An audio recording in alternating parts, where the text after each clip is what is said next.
The Catholic Reformation began around 1522 when Ignatius of Loyola wrote a book laying out a plan of daily meditation, prayer, and study.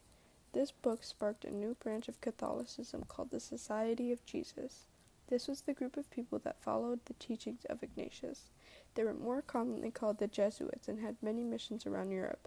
The three main ones were founding schools and teaching students classical studies and theology, converting non-Christians to Catholicism, and the most important one was to stop Protestantism from spreading. Popes later began to modify the Catholic Church.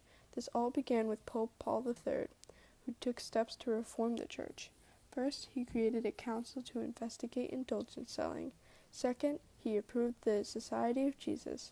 Third, he used Inquisition to seek out and punish heresy in papal territory.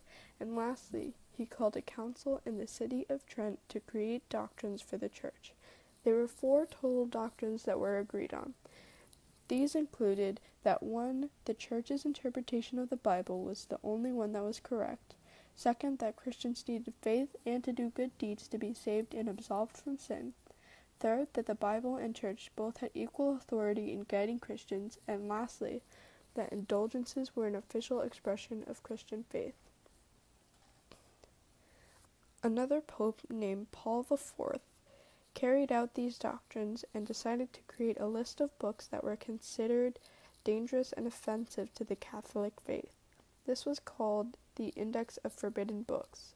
Catholic bishops across Europe were forced to gather up these books and burn them. According to our textbook reading, in Venice alone, 10,000 books were burned in one day. This meant that hundreds of thousands of books had to have been burned across Europe.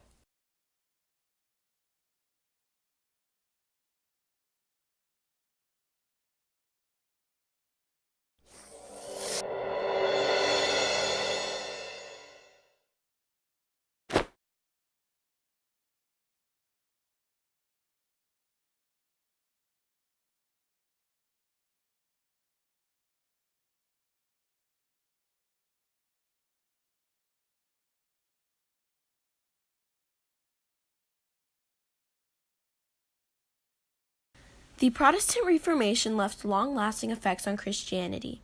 Despite the persecution, Protestant churches flourished and left Europe separated by religion.